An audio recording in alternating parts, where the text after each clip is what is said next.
አልኮል ልክ ስታልቅ ሞት ይቀሰቀሳል። 8-10 መለኪያ አረቄ ከጠጣው በኋላ ነው ምንድነው አሜሪካን ሀገር ስትሄድ ያወቀው እንደ ነገ ልትሄድ እንደ ዛሬ ነገረች። ጥላኝ ሄደች። ከተለያየን ምን አደርጋለሁ እችለዋለሁ እድለኛው ናታን ምናምን ተብዬ ተጠራው መድረክ ላይ። አሁን እኔ ሱሰኛ ሰው ቢገርልም አይደንቀኝም። 8 ዓመት ልጅ ሴክስ ጀምራለች። አሁን ማንንም አልሰማም የሚልልኝ ፍሪክ አንቺ ወለከሽ ምናምን እንዳይገባ ሞቶ ቢያርስ በቃ ካረቄ ቤት አንዱ ለቀን ከቀራ ሄዷል ነው። አዎ ቪዛ ተመታለች። ህፃን ልጅ እኮ ይንቅሻል ሱሰኛ። ጨርሶና ደሞዜ አንዳንዴ 3 ወር ሁላ ቀድሜ ወስጄ ቲፔንም እጠጣዋለሁ ሁሉንም እጠጣዋለሁ። ጠዋት 2 ተኩል ላይ ጫት ቤት ሳይከፈት እኔ 2 ተኩል ላይ ጫት ቤት በር ላይ ነው። እድለኛው ይናታል። በጣም ነው የምናመሰግነው። እኔም በጣም ነው የማመሰግነው። እንግዲህ ጉድላክን መስርተህ ለብዙዎች እየተረፍክ ነው። ከዛ በፊት ግን አንተ በጣም ብዙ ጣውረድ አይተሃል፣ ብዙ ነገር አሳልፈሃል። ለዛ ሁላ መነሻ የሆነ ገና የልጅነት እድሜ ላይ ያየኸው ነገር ነበርና ከዛ እንጀምራለን። ግን ይሄ ሱስ በቃ ትልቅ አሳጣኝ የምትለው ነገር ሱስ ውስጥ በነበርክበት አሳጣኝ የምትለው ነገር ምንድነው? ከዛ እንጀምር እንደ መግቢያ። ብዙ ነገር አሳጥቶኛል። ካሳጡኝ መሀል ግን አንደኛ ትምህርቴን በደንብ እንዳልማር ምን ላይ አቆም። አሁን እኔ እስከ ኮሌጅ ድረስ ነው የደረስኩት። እሺ ወድቄ አላቅም እንደድል ሆኖ ግን እስከ ኮሌጅ ደርሻለሁ። ግን ያው እየፎረፍኩ ምንም እያልኩ የተማርኩት ትምህርት ነው። ግን ውጤቴን ሳየው አልወድቅም። ውጤቴን ሳየው አልፋለሁ። ግን ይሄ ቆንጆ ኖሌጅ ቢኖረኝ ኖሮ በጣም ደስ ይለኝ ነበር። ጊዜ ለዛ ብሰጥ ጊዜን ብዙ ጊዜን ነጫት እንግዲህ አንድ ሰው 60 ዓመት አይደለ 60 ዓመት ከኖረ 20 ዓመቱን ይተኛል በኖርማሉ። እና ብዙ ዓመት ግን ወስዶብኛል። ገብቶሻል። ብዙ ሰዓቴን ቁጭ ብዬ ስለ ሰው እያወራሁ እንትና ሀብታም አላሙዲ አሁን አያቀኝማ ስለ ባለ ሀብት እያወራሁ ምን እያልኩ እኔ ምን ሰራው ሳይሆን ስለ ሰው እያወራሁ ስለሱ ትንታኔ ነው። ሰራ ይሄናለው። በርጫ ምን መሰለሽ ብዙ አይዲያ ያመጣል። አሁን በርጫ ቤት ስትገቢ አሁን ሱሉልታ ገባለሁ። ቀጥሎ አሜሪካ ልሆን ይችላል ስናወራ እኮ ነው ባይሆን። ቀጥሎ ደግሞ የሆነ ሰፈር እመጣለሁ። ቀጥሎ ስለንትና ይመጣል። በቃ አልቅም። ጠቅላላ ይሄ ቅዠት ነው። ያው ቅዠትን በይው ምን ጠቅላላ እውቀት። አሁን አንዳንዱ እዛ መካኒክ ነው፣ አንዳንዱ ከዛ አሁን እኔና ጓደኛ ያለ በጣም እናንተ ከመጣችሁ ዱዳውን ላይ ያወራል ምን ነበር እና ጨዋታ ትፈጥራላችሁ ነው። እኔና እሱ እያወራን የኛ ጨዋታ ሞቅ እያለ ሲመጣ አንዱ ከጎናችን ይሰማል፣ በእኛ ጨዋታ ይሳተፋል። ከዛ አንዱ ደግሞ ከዛ ይሰማል፣ ከዛ ያለውም ደግሞ ይገባል። ስለዚህ ይሰፋል። ቤቱ ቅልጥ ነፍ አይዲያ መደማመጥ የለም። ጠጅ ቤት ነው የምናስመስል ገብቶሻል። በበርጫ እንኳን እና ነፍ አይዲያ በቃ ይወራል። ከዛ ስትወጪ እኮ እንደገና የበየነት እንኳን ላይኖር ይችላል። ያው እውነታው ጋር ስትመለስ ደግሞ ያው ያለችው እውነት ምትኖር። አዎ ገብቶሻል። አሁን ስራ ላይ ባሳልፍ ትምህርት ላይ ባሳልፍ ስራዬ አሁን ብዙ ዓመት በዲጄነት ነው የምሰራው። ዲጄ ዮዮ በሚል ብራንድ ስም ነው የምታወቀው። ማስታወቂያ ስራ ላይም አለው። ግን ምንድነው ሙር ጊዜን ቁጭ ብዬ በመሯሯጥበትን ሰዓት ጊዜ መብላት። አሁን የሱስ በሽታ ምልክቶች አንደኛው እሱ ነው። ጊዜን ማባከን ገብቶ ገንዘብ በ20 ልብ በ40። አሁን አንተ የገንዘቡ ፓርት አምልጦ የልቡ ፓርት ግን ደረስክበት። አሪፍ ነው፣ ለበጎ ነው። ከሞትም አትርፎኛል። 39 ኪሎ በጤና በጣም ጎድቶኝ ነበረ። ገብቶሻል። በስነ ልቦና ቤተሰብም የሆነ ሲንቅሽ መጓደኛም ሲንቅሽ እሱ ራሱ ደግሞ ብቸኛው ወንድ ልጅ ነህ ለቤቱ ጋሻ መከታ ይሆናል ስትባል የሆነ ሰዓት ላይ ጠፋ። ተንኮታኩቼ ለበጎ ነው ብቻ ተመለስክ። ባን ነው በጣም አሪፍ። ግን ምን መሆን ነበር የምትፈልገው? ትምህርት ስትል ተምረህ ምን መሆን ነበር የምትፈልገው? እኔ ቢዝነስማን ላይ እንትን አሁን እኔ የጋንግስታር ስራ ይመቸኝ ነበር በፊት። በቃ እንትን ነው በጣም አሁን ዊድም መነፋ ነበረ ምን እላለሁ። ከዛ ውሎዬ ከጋንግስታር ጋር ነው። ራፕ ሙዚቃ አዳምጣለሁ።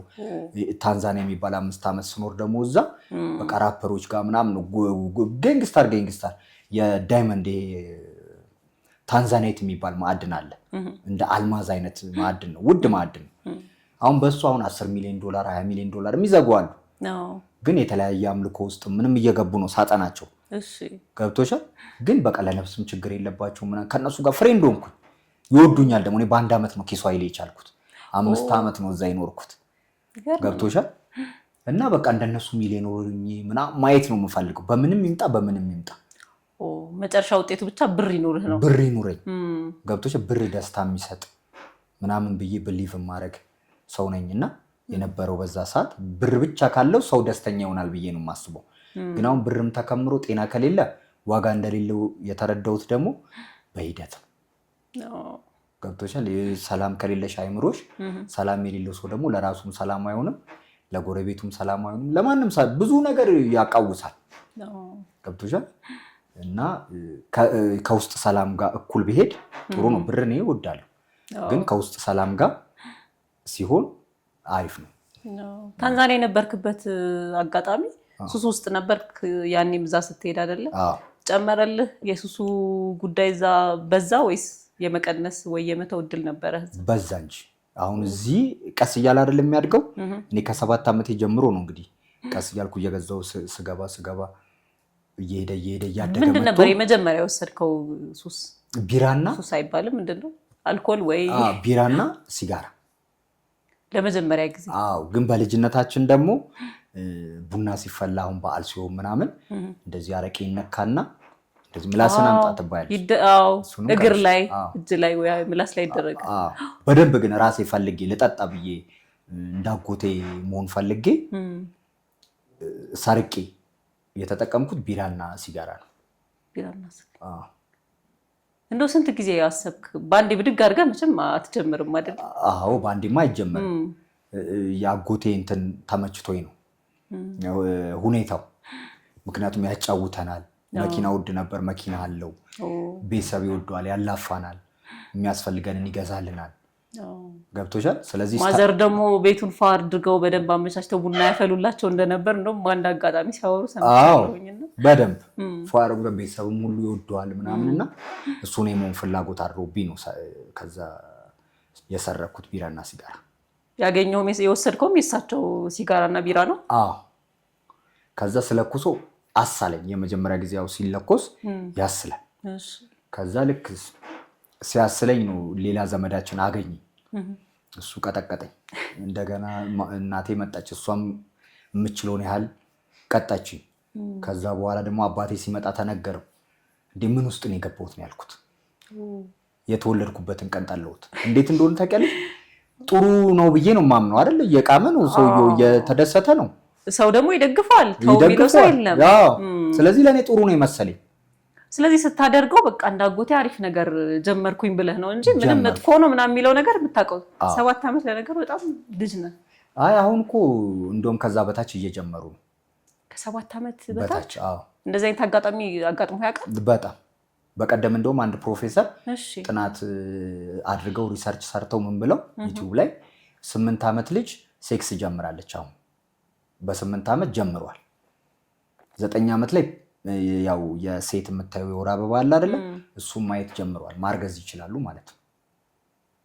ገብቶሻል። እና ኢቭን በርጫም ምንም የሚያዩትን እያደረጉ ዩቲዩብ ምንም ክፍት ነው። አሁን ቤተሰብ ያንን እየተቆጣጠረ አይደለም።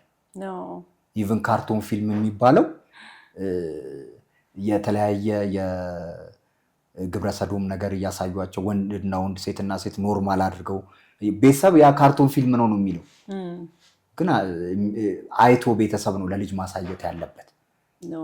እነዛ ሌላ መልእክት አላቸው በእንደዛ ውስጥ ከልጅነታቸው ልጆችን እየበረዟቸው ነው። ገብቶሻል።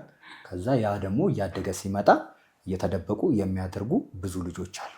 እኔ በየትምህርት ቤቱ ህፃናቶች ላይ የምጠራለሁ እና ሼር ሳረግ ምናምን ተሞክሮ እንደዚህ አይነት ነገር ምናምን ስላችሁ እንትናና እንትና ሁላ ብለው ይጠቁማሉ። ገብቶሻል። ይጠቁማሉ። ግን እኛ ሀገር ማለት ነው እኛ ሀገር ገብቶሻል። ወላጅ ላይ ልጅ ላይ አልተሰራም ገና። የነሱ ግንኙነት ይሄ በቁጣ በምክር በግርፊያ የምታስቆሚው ነገር አይደለም። ግን የተሻለ እኔ ካለኝ ልምድ አንጻር ነው እንግዲህ ሼር የማደርገው። አሁን ያኔ እኔ በሚገርፉኝ ሰዓት እሺ ከሚገርፉኝ ወስደው እንግዲህ በአልኮል ምክንያት በተለያየ ሱስ ምክንያት ጎዳና ላይ የተኛ አይኑ የጠፋ ሰውዬ ቁሽሽ ያለ ገብቶሻል ተስፋ የቆረጠው ቢያሳዩኝ አሪፍ ነው። እነሱ ግን ግርፊያ አንተን የወለድኩ ቀን ማትረባ በዘራ ምናምን ብለው ነው የሚራገሙት እንጂ የሚማቱት እንጂ እንደዛ ወስዷል። አሁን አጎቴ ነፍሱን ይማረውና ሲሞት ጥርሱ እንደዚህ እየወለቀ በእጁ ነው የሞተው። ገብቶሻል ስኳር ምናምን የተለያየ በሽታ ይዞት ሱሱ በዛ። ምንም ያክለው ነበር በቃ ከስቶ ምናምን ነው የሞተው። ግን እኔንም ወስደው እንግዲህ አይኑ የጠፋውን ሰውዬ ምናምን ብለው በልጅነት አይምሮ ያ የሚያደርገውን ወስደው እንዲህ ነው የሚያደርግ ቢሉኝ ይሻላል ጥሩ ነበር። በልጅነት አይምሮ ለካ እንዲህ ነው የምሆነው። በእርግጥ ቢሉህ ራሱ ከሚሉህ ይልቅ የምታየው ደግሞ ያጎትህ ደግሞ አለ ጤነኛ ናቸው ይመስለኛል በሰዓቱ አይደለ? ጤነኛ እንጂ በደንብ በቃ። ስለዚህ ስታያቸው ውሸትም ሊመስል ይችላል። ምክንያቱም የምታየው ነገር አለ። ልጅ ከምትነግረው ይልቅ የሚያየው ነገር ነው የሚያምነው፣ የምታደርገውን ነው የሚከተለውና ይመስለኛል ይሄ ልጅ ፊት የሚደረግና የማይደረግ የሚባለው ነገር መሰለኝ አይደለ? እውነት ነው። አሁን እንደዚህ አይነት ነገሮች ግዴታም ከሆኑ በቃ ሰው ተደብቆ ማድረግ ካለበት ማድረግ አለበት መተው ካልቻለ። ምክንያቱም ያንን የሚያገናዝብ ትልቅ ሰው ከሆነ ችግር የለውም በቃ ምርጫው ነው ብሎ ሊተው ይችላል። ግን እንደ አንተን እዚህ ህይወት ውስጥ ሁሉ ነገር አይተህ ተፈትነህ በብዙ ነገር ውስጥ እንድታልፍ ያደረገ ያጋጣሚ ነው ያየኸው ነገር ነው። ያንን ባታይ ምክንያቱም ባታየው ለአንተ ሱስ አዲስ ነገር ነው። ለመግባት እንደዚህ ዘው ብለህ የምትገባበትም አይደለም። ማየት ልምምድ ይጠይቃል። ሰው ውሎን ይመስላል። የአካባቢ ተጽዕኖ የአቻ ተጽዕኖ የሚባል ነገሮችም አሉ። እኔ የአቻ ተጽዕኖች ደግሞ ነበሩ። ከዛ ከሞከርኩ በኋላ እንግዲህ ሰው ብጤውን አያጣም። እኔ ብጤዎችን አገኛቸው። እንዴት እንደሆነ ብቻ ትገናኛለሽ። ያው ይሳሳባል የምትፈልገው ነገር ሲኖር። የሆነ ሰዓት ተጠቃሚ እያለሁ የሆነ ሀገር የማላውቀው ቦታ ሄጄ በአይን እንተዋወቃለን። ኧረ ተው። ከዛ ሄጄ የምፈልገውን ጠይቄ ገብቼ ፍሬንድ ሆኜ ምናምን እወጣለሁ። እንደ ፕሮፌሽን ማለት እኮ ነው። ሄዳ የሆነ ፕሮፌሽን ካንተ ጋር ትተዋወቂያለሽ። አሁን ጠጅ ያስታውቃል፣ አረቄ ጠጅም ያስታውቃል፣ ፓፍም የሚወስድ ሰው ያስታውቃል፣ ቃሚም ያስታውቃል። በቃ የምታውቂው ከሆነ ሄደሽ ነው በቃ ቤት በኩል ስትይው በዚህ ጋር ገብተሽ ምናምን ይላል ያሳያል። መንገዱ ቅርብ ነው። የሚገርም ነው። ፍሬንድ ሆነሽ ትወጫለሽ በቃ። ዮኒ ለመተው በምታደርገው ሂደት ከአንድም 2-3 ጳውሎስ ገብተሃል። አንዴ ያመልጠህ ወጣ። በሁለተኛው በሶስተኛው ነው አይደለ? አይ ቲንክ ወደ መስመሩ የገባኸው። እስኪ ያንን እናውራው። እንዴት ነበረ? ምንድን ነበረ ቻሌንጁ? ምናልባትም ሱስ ህይወት ውስጥ ላሉ ወጣቶች እንደ ልምድ ከሆነ ተስፋ እንዳይቆርጡ ለመተው ሞክሬ እኮ አልቻልኩም ብለው እንዳይተዉ፣ አንተም ከአንድም 2-3 ትተህ ነው በሌላ ደግሞ ውሳኔ ድጋሜ ራስን ማዳን የቻልከውና ያንን ኤክስፒሪየንስ እስኪ ሼር አድርገን። እንግዲህ የሆነ ጊዜ ላይ በጣም እንትን ሆንኩኝ። ሁሉም ነገር ነው የኔ ኦቨር ነበር የኔ አጠቃቀም። አሁን አንዳንዱ ዛሬ ጠጥቶ 2 ዋይን ምናምን ጠጥቶ ከሰው ጋር ተዝናንቶ የዛሬ 15 ቀን ደግሞ ከጓደኞቹ ጋር የሆነ ሴሌብሬት ይሆናል 20 ቀን ምናምን ላይ ሊጠጣ ይችላል ራሱን ጠብቆ። የኔ ግን በቃ የግድ አምጣ ይለኛል። በየቀኑ ነበር የምጠጣው ሰዓቱን ጠብቆ። እኔ ዴይ ቱ ዴይ ስራዬ ነው መዝናኛ ሳይሆን ግዴታ ሰውነቴ ልክ እንደ ስኳር በሽታ። አሁን ስኳር በሽተኞች የምግብ ሰዓታቸው ሲያልፍ የመድኃኒት ሰዓታቸው ሲያልፍ እንዴት እንደሚያደርጋቸው ይታወቃል። እኔም እንደዛው ሰዓቱን ጠብቆ ነበር አምጣ የሚለኝ። ማለት እኔ ኢቭን እንግዲህ ከ22 ዓመት በላይ ነው እንደዚህ የነበርኩት። እንደ ቀልድ ረዝሞ እንግዲህ ጫት 18 ዓመት ምናምን እቅማለሁ፣ አጨሳለሁ፣ ጠጣለሁ፣ መጠጥ ሁሉንም አይነት እንግዲህ ኮረፌ ብቻ ነው ያልጠጣሁት። እኔ አላገኘም ነበር ኮረፌ ነው። አይ አገኛለሁ፣ ግን የሆነ የማውቀው ሰፈር ነበረ። እዛ ሄድኩኝና አያለሁ እና ምንድን ነው ግን ይሄ ነገር የሚያደርገው ምናምን ስል ከአንገት በላይ እንዲህ ነው የሚያደርገው አሉ። ከዛ እንደሱ ከሚያደርገኝስ አልጠጣም ብዬ ለመቅመስም ፍላጎት አላሳደርኩ። ያልቀመስከው መጠጥ ኮረፌ ብቻ ነው? አዎ።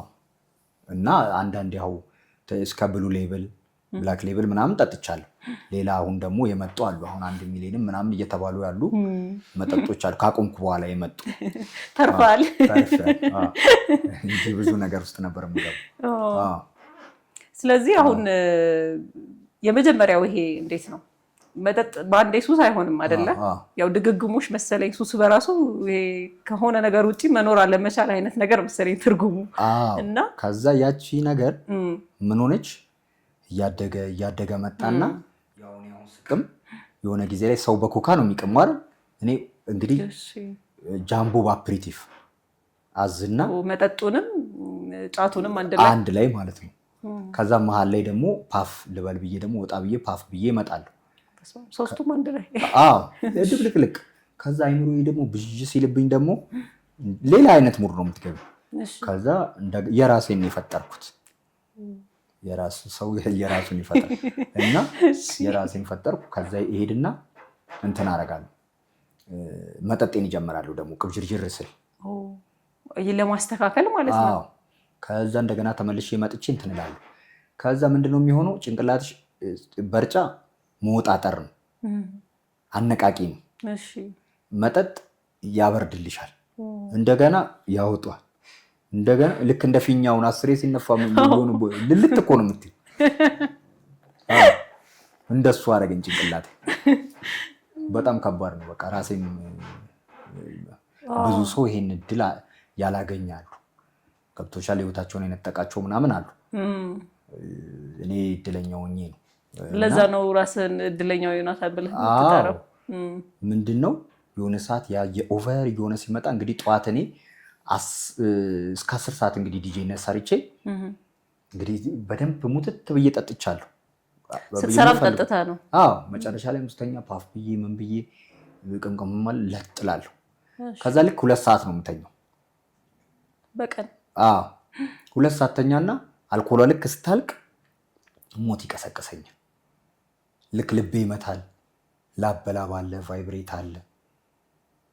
ያ ነገሮች እንትን ይላሉ።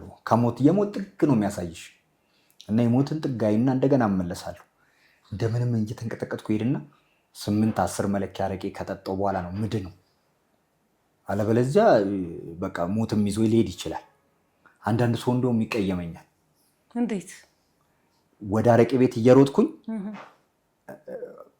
በቃ ስፈልግ ሰላም እያልክ ስፈልግ ሰላም ሳትል የምታልፈው እኔ ከሞት ጋር እየታገልኩኝ ሮጬ እኔ እንዴት መትረፌን ነው የማውቀው።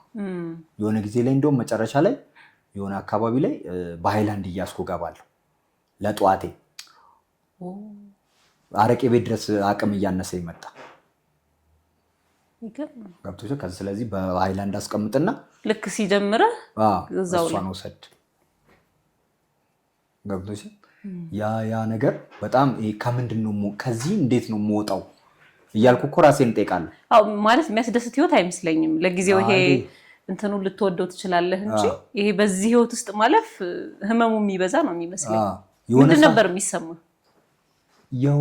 የሆነ ሰዓት ላይ በቃ እንትን ነው ስራ በቃ ግዴታ በቃ ለመኖር አሁን ደም ከሌለሽ ትኖሪያለሽ? ቤት በኩል አትኖሪ። አየር ኦክሲጅን ከሌለ አትኖሪ። እንደሱ ሆነብኝ። ገብቶሻል? እንደሱ ሆኖብኝ ተቆጣጥሩኝ። በቃ የኔ መጨረሻ ይሄ ሆነ እላለሁ። ገብቶሻል? አንደኛ በኢኮኖሚ ያዳሽቅሻል፣ ሁለተኛ በጤና ገብቶሻል? ውሎዬ የማይሆን ቦታ እየወረድኩ መጣሁ። እንግዲህ ትልቅ ቦታ የማየ የነበረ ሰው እየወረድኩ የማይረባ ዞር ስል በቃ ተስፋ የቆረጡ ወንድሞች እህቶች ስልሽ የሞተ ብቻ ነው መፍትሄ የሌለው፣ ግን በቃ ስለ ዛሬ ብቻ የሚያስቡ ሰዎች ጋር የነገ ተስፋ የሌለው ሰው የለም። 100 ብር ካገኘ ደስ የሚለው ሰው ዞር ስል እንደሱ አይነት ሰው ነው የማየው። ገብቶሻል? ለምን አረቄን ጠጣህብኝ ብሎ ሰው የሚፈነክት ጋር ምናምን ሆነ ውል ሳላስበው ወርጂ በቃ በትን የሚገሉ እኮ አሉ። በ10 ብር ሰው የሚፈነክቱ በቃ ብዙ ነገር አለ ታች ላይ። ምክንያቱም ያቺ 10 ብር የምትገዛው ነገር ለነሱ ህይወት መቀጠያ ናት። በቃ ያችን ብቻ አግኝቶ ያችን ካገኘ በቃ ወይ ያጨስባታል ይመለሳል። በፍቅር በቃ ምናምን አሁን ፍቅር አለ ምናምን ይላሉ። እኔ እንጃ እኔ እንጃ ፍቅሩ ቢቀርብኝ ይሻለኛል። አሁን ለምሳሌ ታች ፍቅር አለ በእንደዚህ በቃ ያለሽን አፕላይ አድርገሽ በቃ መቃጠል እንሙት እኮ ነው ተዋዶ መሞት አይደል? ይሁን ልውጥ ማለት አለ። በቃ እኔ አሁን ጽድት ብሎ ጓደኛዬ መኪና ገዝቶ እኔ ጋቢና ብቀመጥ ደስ ይለኛል። ገብቶሻል? የሆነች ብር ይዤ 200 ብር ይዤ መጥቼ በቀጠጡ ደስ የሚለው አለ። የኔ ላይፍ ደግሞ ብዙ ነገር ስለማ ልክ አሁን አረቄ ቤት አሁን ሬስቶራንት እንደገባሽ አይደለም የምትገቢው፣ ደረስሽ ነፍተሽ አይደለም የምትገቢው። እንዲህ ብለሽ መጋረጃ ገልጠሽ ነው የምትገቢው። ያሳፍራል። ሁሉም ያፍራል እኮ እዛ ውስጥ ሲገባ። ግን እንዴት ልውጣ? አሁን አንድ ሱሰኛን ልጅህ እንደዚህ ቢሆን ደስ ይላል ብትይው አይፈልግም እኮ። የራሱ ህይወት እንዲደገም አይፈልግም በልጁ። እንዴት ውጣ? ግን ግንዛቤ የለም። በሽታ ነው ብትይው አይደል? አንዳንዱ ደግሞ ሰው አድርጎብን የሚልሽ አለ። ሱሰኛ ይሄ ባክነህ እንድትቀር ምናምን ይባላል አይደል? እንደሱ የሚል ሰው አለ። በባይብል ወይ በቁርአንም እንግዲህ እውቀቱ ከሌለሽ ስለ አምላክሽ ደረጃ ሰይጣንን ትልቅ አድርገሽ ስለምታዩ እንደሱ የሚሉሽ ሰዎች አሉ። መንፈስ ነው እግዚአብሔር ካልፈቀደ አይሆንም ብሎ የደመደመ ሰው አለ። አሁን አንድ ጊዜ አንዱ ያጋጠመኝ ምን ይመስልሃል ሱስ ምናምን ስለው መንፈስ ነው አለኝ። ሱስ? አዎ። ምክንያቱም አንዴ 1 ዓመት አቆምኩኝ። ከዛ ተመልሼ ጀመርኩኝ። አንዴ ደግሞ 6 ወር ጀመርኩኝ፣ አቋረጥኩ፣ እንደገና ጀመርኩኝ። በቃ ይሄ ነገር መንፈስ ነው ብዬ መቃሜን ቀጥያለሁ አለኝ። መጨረሻ ላይ ግን ያው በውይይታችን መሀል ታስማማል፣ ግንዛቤውን አገኘ። ከዛ በሽታ ነው ማለት ጀመረ። ሱስ በሽታ ነው። እንደማንኛውም አሁን ልብ እንደሚታመመው ኩላሊት እንደሚታመመው ሱስም ራሱን የቻለ የአእምሮ በሽታ ነው። የአእምሮ በሽታ ነው የሚባለው። ለምንድን ነው? ከ300 አይነት የአእምሮ በሽታዎች አይነት አሉ። አሁን እንግዲህ ብዙ ስራ እየሰራውም ስለሆነ ከዶክተሮችም ከምን የተለያዩ ትሬኒንጎችም እያገኘው ስለሆነ ከ300 አይነት በላይ አለ። አእምሮን ሲቆጣጠር ነው ሱስ እኮ። አእምሮን ሲቆጣጠር ማለት አሁን አንድ ነገር ስንለማመደው የአእምሮን የስራ ሂደት መቆጣጠር ማለት ነው። ማዛባት፣ ኬሚካሉን ማዛባት፣ የሚሰራውን ማዛባት ነው። አሁን ዶፓሚን ይሰጥሻል። ያንን ደስታ አሁን አንድ የሰጠች ደስታ እኮ አለው አይደለ? የመጀመሪያ ጊዜ በቃ ፈካት ያለሽ፣ ከዛ ነገም ያቺ አእምሮሽ አምጣ ይልሻል። ካለሱ ደስታ አይገኝም። ከዛ ኮታው ምን እያለ ይመጣል? እየጨመረ 2 መጠጣ ከነበረ ሲለምድ ሰውነት ደግሞ ተጨማሪ ይፈልጋል፣ ያችን ደስታ ፍለጋ። ከዛ አእምሮዬን ተቆጣጠረኝ ማለት አይደል? ስር ሰደደ። ያው ሕክምናው የሚጠቅመው ምንድን ነው? ያንን ስር የሰደደውን ይሄ አምጣ የሚለውን አምጣ እንዳይል ማድረግ ነው። ሌላ ይሄ የመርፌ ይሰጡሃል፣ ያጀዝቡሃል የሚሉ ደግሞ አሉ። ገብቶሽ? እዛ ማገገሚያ ብትገባ የሚያጀዝቡሃል የሚሉ አሉ።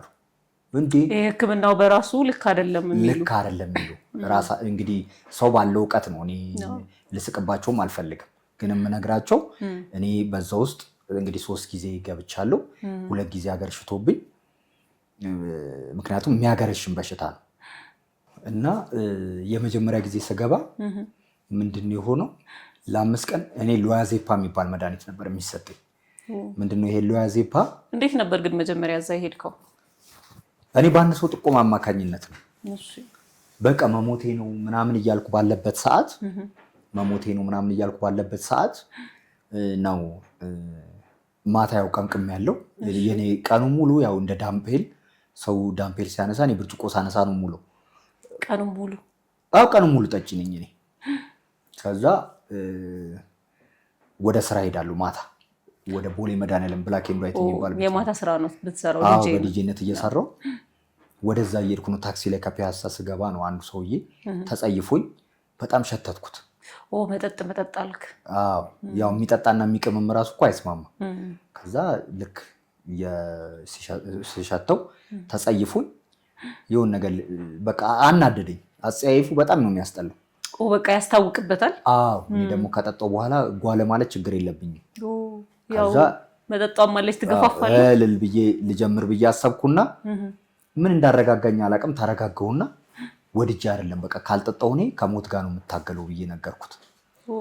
ስነግረው ስለ ጳውሎስ ሆስፒታል ነገረኝ። በጠዋት ተነስቼ ነው የሄድኩት። እኔ መትረፊያውን መንገድ አጥቼ ነው እንጂ በጣም በቃ ምክንያቱም አንዳንድ ጊዜ 30 ዓመት አሜሪካ ቆየሁ ይሉኛል አንዳንድ ሰዎች ሽማግሌዎች። 30 ዓመት በቃ አሜሪካ ሰርቼ ትልቅ ካምፓኒ ነበረኝ።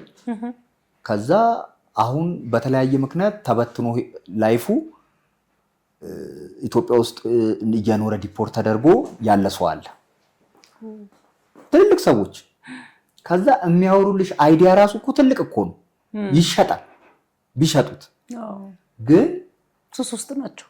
እዛ ሆኖ ነፍ ነገር በቃ የምትቀበዩ ነገር እውቀት ነው የሚጠቀምበት። እዛ አሁን እየወጣሽ ብትጠቀሚበት ብር ነው የምትመነዝሪው። ምክንያቱም ብዙ እውቀት ነው ያለው ይሄ ሰውዬ። ከዚህ የገባው የወጣው ብዙ ነገር ስለ ዓለም ያወራል። ከዛ ግን መጨረሻ ምን ይለኛል? ሁለት ጋብዘኝ ይላል። እንግዲህ ያ 30 ዓመት ሙሉ አሜሪካ ነገር የቆየ ብዙ ቢዝነስ የነበረው ሀብት የነበረው ሰውዬ ፋይናሊ ያረቄ የለውም። የሚገርም ነው። ገብቶሻል? በቃ እኔ እንደዚህ ነው በቃ መሆኑ መጨረሻ ይላሉ። ለምንድን ነው የሆነ ከሆነ ጊዜ በኋላ ደግሞ ስታዩ ፊቱ ጥቁር ይላሉ። ከሰል ጉበት ሲያልቅ ማለት ነው። ልክ አሁን ለምሳሌ ጉበት ምስኪን በሽታ ነው ይባላል። መድኃኒትም የለውም እኮ በቃ አቁም ነው። ከዛ ይድናል። ገብቶሻል? ግን ካላቆም አሁን እንደዚህ አይነት ሰዎች ተስፋ መቁረጥም አለ ምናምን አቁሙ እየተባሉ መጠጡም ደግሞ ግንዛቤ የላቸውም። ያ ደግሞ አምጣ ይላል። አሁን እኔ ሱሰኛ ብዙ ጊዜ የምናገረዋለሁ። ሰው ቢገድልም አይደንቀኝም፣ ቢዋሽም አይደንቀኝም። ለምንድን ነው አስገዳጅ አምጣ የሚል እንደ ስኳር አይነት በሽታ ነው። ስለዚህ ያንን ካላገኘ ሊሞት ስለሚችል ሄዶ የሚያደርገውን አድርጎ መጥቶ ይጠቀማል። አንተ ሱስህ አምጣ ብሎ ያደረግከው ማትረሳው አደርገዋለሁ ብለህ የማታስበው ነገር ምን አድርገሃል? በሱስ ምክንያት ብር ለመጠጣት ብለህ? ልብሴን አሽጦኛል፣ አስዋሽቶኛል፣ መግደል ላይ ምናምን ሞጋት ላይ እግዚአብሔር ጠብቆኛል። ገብቶሻል? ግን ብርን በሆነው መንገድ ማግኘቱም እፈልገዋለሁ። ግን እዛ ላይ እግዚአብሔር እየጠበቀኝ አላደረሰኝም። ብዙ ግን የማውቃቸው አሉ፣ በጣም ብዙ ነበሩ ስልሽ የሚደባደቡ የሚፈነካከቱ በማይረባ ነገር። ገብቶሻል? አውቃለሁ። እንዳልኩሽም ብዙ እዛም እያለው ብዙ እንትኖች አውቃለሁ። ግን እንደነዛ እግዚአብሔር ሲጠብቅ ነው። አልገባሁበትም። ግን የቤት አሁን ለምሳሌ መጽሐፍ ምናምን እያወጣሁ እሸጥባቸዋል። ፋዘር ዶክተር ነውና ትልልቅ ውድ መጽሐፎችም አሉ እያወጣሁ እሸጠው ነበር። ከዛ ማዘርን ሁሌ ጨዋሂ አድርጊያት ነበር። ማለት መጽሐፉን እንትን ሲል እንደገና በእኔ ምክንያት ብዙ ርዕስ አውቃለች በእንግሊዝኛ ታውቋለች። ገብቶሻል? እና ፋዘር እናንተ ጋር ነበሩ? ብዙ ዓመት ውጭ ነው ብዙ ሀገርም ሲኖር ስለነበረ። ስለዚህ እሱም እንደ አድቫንቴጅ ወስደኸዋል ልበል። ይሄ ወጣ ለማለት ትንሽ ለመግራትም አባት ትንሽ ቆጣ ይላል መሰለኝ። ኧረ ማዘርም ኃይለኛ ነች፣ በእውነት ኃይለኛ ነች። ግን ቤት ውስጥ ብቻ ዝም ብለሽ አሁን ከቤት የማይወጣ ምናምን የሚባሉ ልጆች ነበርን ከ1 እስከ 8። ግን እኔ እንደዛ ማድረግ ውስጥ ብዙ ነገር አደርጋለሁ። ከቤት አትውጣ እንጂ ቤት ውስጥ ግን ብዙ መንገድ ትፈለስፊያለሽ። ምን ታደርግ? የሰፈር ልጆች ሲመጡ ግዙ እላለሁ። ሽንት ቤት መጠቀም እችላለሁ። ትምህርት ቤት ሲሄድ ምናምን ብዙ ጓደኞች አገኛለሁ። ገብቶሽ? በተቆጣጠረ ሳይሆን ፍሪ ሆኖ ወላጅና ልጅ ጓደኛ ቢሆን ጥሩ ነው። ገብቶሽ? በጣም ፊት ሳይሰጡኝ በጣም እንትን ሳይሉ ለብ ባለ ሁኔታ ነው ከልጅ ጋር እንጂ ፊትም ከሰጠሽው ይወጋሃል በእንጨት ምናምን ይባላል። ገብቶሻል? ላይገባው ይችላል። በቃ ይንቅሻል። ውሻማውን ፊት ከሰጠሽው እኮ ካስተዳደጉ ከልጅነቱ ያንቺ አለቃ መሆን ይፈልጋል አይደለ? ግን ልኩን እያሳየሽው ከሆነ ያቃታል ልኩን። ልጅም እንደዛ ነው የሚያዘው። ልጅም እንደዛው። ስለዚህ አንተ የቤት ልጅ ጨዋ ከቤት የማይወጣ የምትባል ልጅ ነህ ይባላል። ግን አንተ የምታውቀው ስራህን አንተ ነህ። እኔ ነኝ የማውቀው። ቤት ውስጥ መሆን ብቻ ከሱስ ነፃ ናቸው ማለት አይደለም። ልጆች ስንት ነገር ይሰራል ቤት ውስጥ ገብቶሻል። ያ ነገር አለ። 9ኛ ክፍል ስገባ ደግሞ መድኃኒዓለም ነው የገባሁት። እዛም ስገባ ደግሞ 3ኛ የደገሙ 3 ዓመት በአንድ ትምህርት ቤት የደገሙ ጓደኞች አገኙ። ደግሞ አታጣም በሄድክበት ጓደኛ ይገኛል። መጨረሻ ሄጄ ነው የምቀመጠው እነሱ ጋር ይመቹኛል። ገብቶሻል። መፎረፍ አስለመዱኝ በዛው። በቃ አንዴ ከቤት ወጣ ልጅ ደግሞ በቃ ተይ። እውነት እኮ ነው።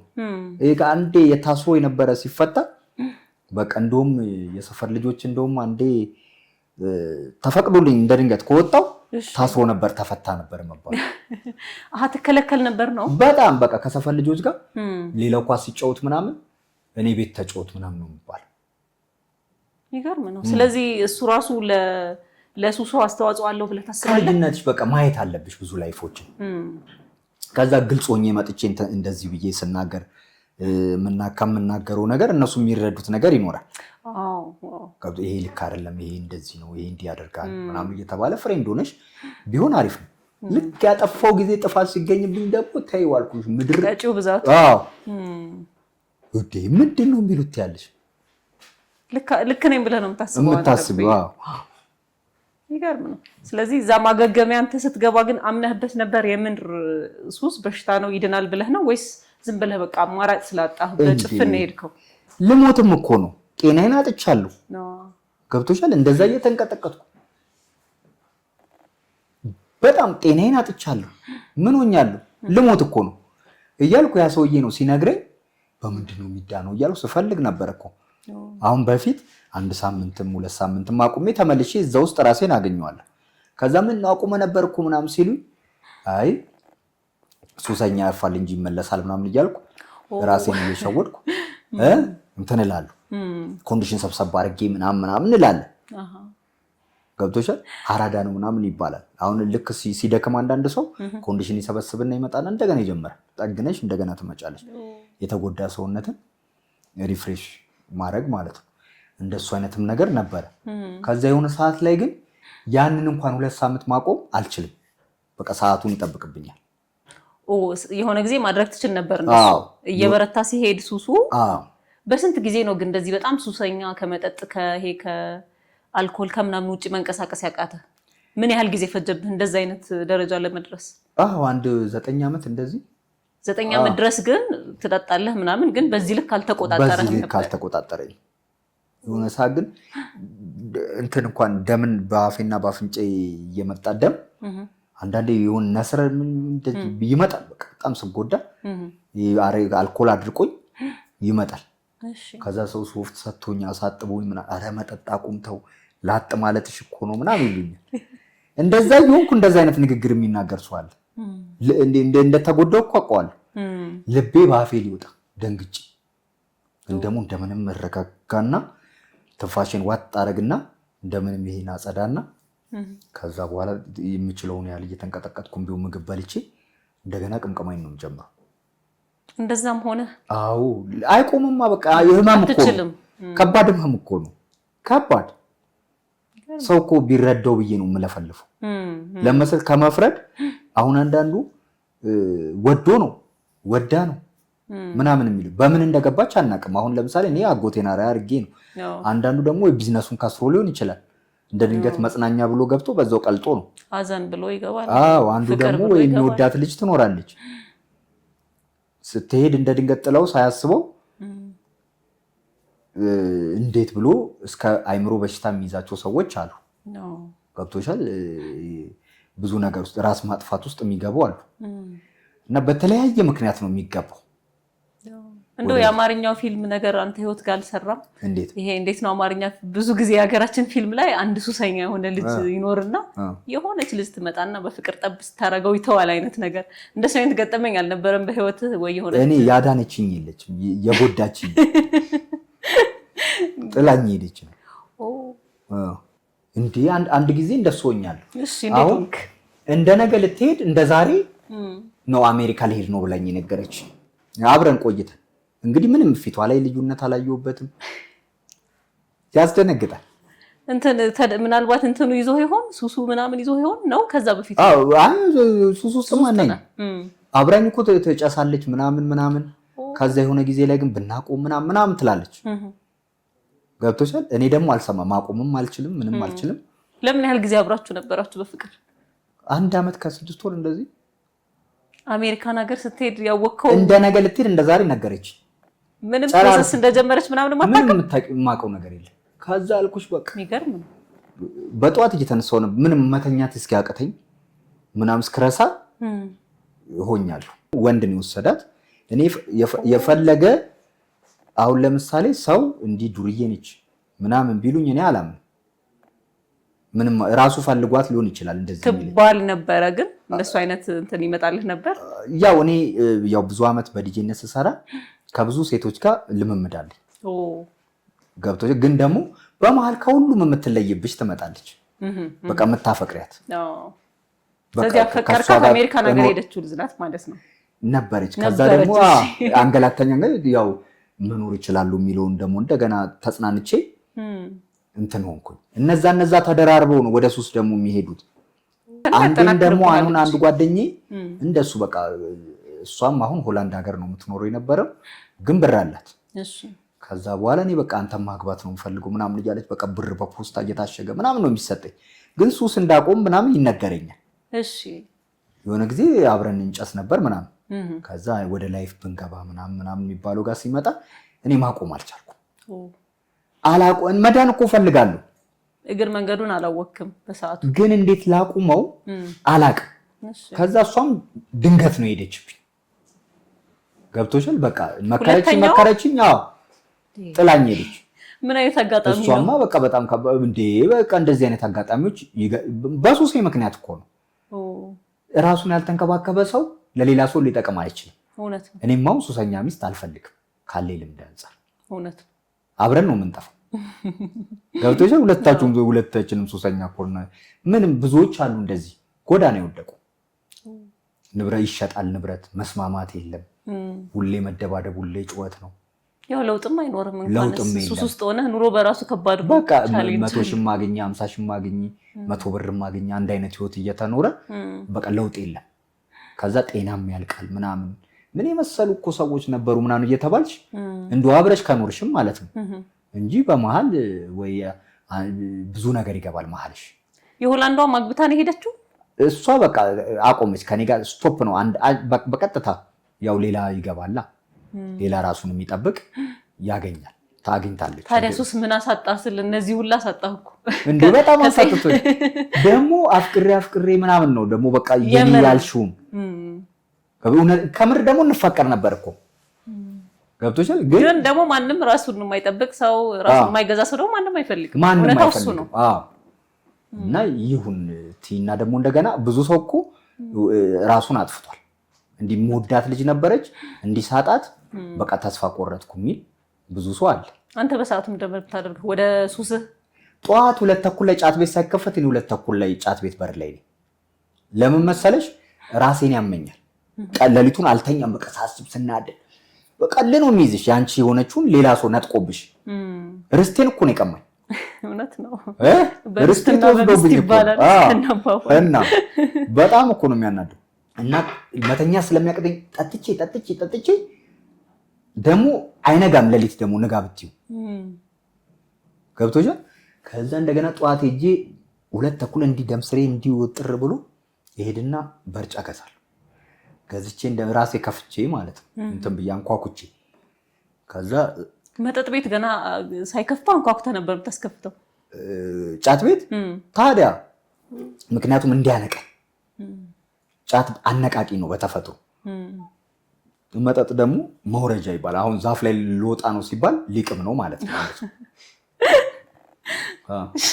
ሊቅም እኮ ነው ዛፍ ላይ ልወጣ። ምክንያቱም ላይ ሃይ ላይ ነው የሚያደርስሽ። ሰጣች ደግሞ እርግጥ ወደ ማለት ተመጫለሽ። ወይ በስመ አብ ተመለስኩ ወደ ራሴ ምናምን። መሬት ይዛለህ ያኔ? እንጂ አየር ላይ እኮ ቶኝ በበርጫ እንደሱ ነበር የሚያደርገኝ አየር ላይ ሆኜ። የፍቅር ነገር ግን የት ቀረ? የት ደረሰ? የት ቀረ አይደል? አሁን ጓደኛ አለች። በእውነት አሁን ጓደ ብያለሁ ግን ብቻ እንትን እፈራለሁ የደረሱብኝም ነገሮች ስላሉ ይሄ የመለየት ትራማው አለ ለቀቀ አይ አሁን ወጣላ ሌላ አሁን ግን ሰው ቢሄድም ችግር የለብኝም አስተናግዳለሁ እንዴት መሰለሽ አሁን ለመርኩት ይሄ እንደዚህ አይነት ስቃዮችን ለመርኳቸውና ኢቭን ባይብልም ለማንበብ ሞከርኩኝ ምችላትን ያህል ዕውቀት አገኘው ሶ መጽሐፍ ቅዱስ ላይ የሚለው ሰው ክፉ ነው የሚለው ለእግዚአብሔር አይመችም እንኳን ለኔ ማለት ነው እሱማ ገብቶሽ ስለዚህ ሲመጣ አስተናግዳለሁ ሲሄድ ደግሞ ዝግጁ ነኝ በቃ የሰው ባህሪ ሊሄድ ይችላል ሁሉም ሰው ቋሚ አይደለም ዝግጁ ነኝ እንደዛ ነኝ አሁን እኔው አይደለም በቃ አንድ ሰው መጣና ምናምን በቃ ልምድ ሰጠኝ ያንን አድርጎኛል የሆነ ከአንድ ሁለት ሰው ሱስ ውስጥ ገባ ወጣ ድጋሜ ተመልሰህ እዛው ነህ እና ሲገባኝ ሱስ ይሄ አንድ የተውኩት በቃ አልመለስበትም የምትለው ነገር አይደለም በጣም ራስን መቆጠብ አለብህ ራስን መግዛት አለብህ ኢቭን ከ20 ከ30 ዓመት በኋላ ወደ ሱስ የሚመለሱ ሰዎች እናያለን አንተ ላለመመለስ 7 ዓመታት ሆነ ከሱስ ውጪ አሁን ካቆምኩኝ እንግዲህ ማገገሚያ ገባው 3 ሁለት ያገረሸብኝ አንዱ ጊዜ ወር ከ6 ቀን ቆየው ተመልሼ ወጣው ሶጣ አቆመልኝ ይሄ የሚያንቀጠቅጠኝ ምናምን አቆመ ምክንያቱም በ5 ቀን ነው የሚያቆመው እኮ ሉያዜፓ የሚባለው ባለሙያዎች ሲነግሩን መጠጥ በኪኒን ነው አሉ ነው ያው የባለሙያ ስራ ስለሆነ ስላሉኝ ነው እና ያ የመጀመሪያ ጊዜ 4 ይሰጠኛል ቁርስ ምሳ መክሰስ እየበላው ይሰጠኛል ከዛ በሁለተኛው ቀን 3 በሶስተኛው ቀን 2 እያለማመደው ሰውነትን በአምስተኛው ቀን ይሄ አምጣምጣ የሚለው ይለቃል ከዛ ቪታሚን ነው ምግብ ነው እንድበላ ከዛ ኪሎም ሲስተካከልልኝ ምናምን በቃ ሁለተኛ ምናምን ብዬ ፎከርኩ የመጀመሪያው ጊዜ ነው ይሄ እሺ ከዛ አንድ ዶክተር አቤል የሚባል አለ ክሊኒካል ሳይካትሪ ነው እሱ ዮናታን ተው በራስ መተማመን በጣም አብዝታል ይለኛል ምክንያቱም አሁን እኔና አንቺ ስንለያይ ምን እንደሚገጥመኝ አላውቅም እውነት ነው አንቺ ምን እንደሚገጥምሽ አታውቂም ሰው ልጅ ሁሌ እንደተደሰተም አይኖርም እንደከፋውም አይኖርም ስለዚህ ምንድነው ሁለቱም ሊያስገቡ ይችላሉ በደስታ አሁን አንድ ሰው የሆነ ነገር ቢለኝ ወይ እንዳልኩሽ ደግሞ የሆነች ያላሰብኩት ነገር ሊገጥመኝ ይችላል ሲገጥመኝ መናደድ አለ በቃ ይደና ተጠይልልኝ ይችላል ምክንያቱም እንደ መዝናኛ አይምሮ ላይ ስለተሰራ ሄጄ ልጠጣ ይችላል ደግሞ ብርም ደስ የሚል ነገር ሊገባልኝ ይችላል አይደለ ኢንጆይ ላርግ በቃችን ዛሬ ፈታ ብዬ ነገ አቆማለሁ ምናምን ያለሽ ልክ በመጥቀምሽበት ጊዜ ያገረሻል ይሄ ልክ የናፈቅሽውን ነገር ስታገኙ የሚሰማሽ ስሜት አለ አይደል እንደዚህ አይነት ስሜት ነው የሚሰማው ከዛ ድገም ይልሻል አይምሮሽ እኔ ላይ ገጠመኝን ነው የማወራው እንግዲህ እና ሳይንሱም ያ ነው የሚለው እና ልክ ሳረግ እንደገና ድገም ኮታዬ ይጨምራል ከበፊቱ በደንብ ይጨምራል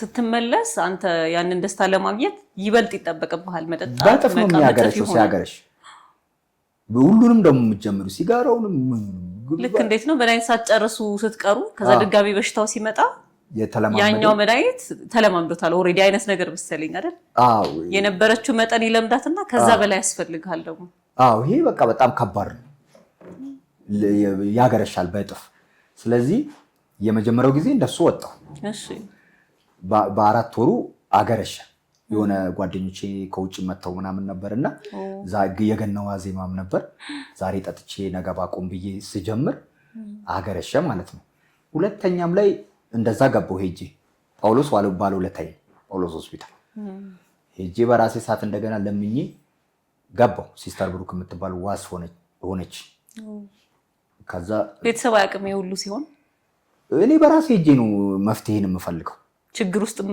ስትገባ እንትን ስትልም ራስን ችለህ ነው የተደበቀ ምክንያቱም ቤት እንዳደርሱላ ተብዬ የነበረበት አጋጣሚ አለ ምክንያቱም መጽሐፍ ምናምንም ስለነካሉ አንዳንድ ነገር ከዛ ለወጥ ብዬ እንኳን በመጣ ምን ሆኑ ልጃችን ምናምን አይሉ አንዴ ተስፋ ቆርጠዋል ባንተ በቃ የሆነ ሰዓት ቆርጠዋል እና እንግዲህ ዲሲ የሚባል ሰፈር አለ እዚህ ጨርቆስ እዛም አንዳንዴ ያድራለሁ። ምክንያቱም የደሞዜ እንኳን ስለማይበቃኝ ቤት መከራየት አልችልም። ምክንያቱም እየተከፈለኝ እንዲህ ባጠራቅመው እኮ ሙሉን ብቀበል እንደ ቆንጆ ቤት ተከራይቼ አስቤዛዬን አድርጌ ምናምን ነው።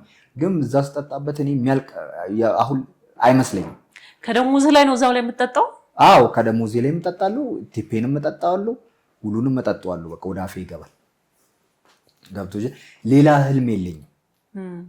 መውጣት እኮ እፈልጋለሁ። እንደ መኪና መግዛትም ሌሊቱ ሙሉ እኮ የምፈጋው እንድለወጥም ደግሞ ጥሩ ብር ታገኝ ነበር። አገኛለሁ። ግን ሱስ የሚያደርገው ያንን ነው። በቃ 100,000 ያገኘሽ 50,000 ያገኘሽ 100 ብር ማገኘሽ አንድ አይነት ህይወት ነው።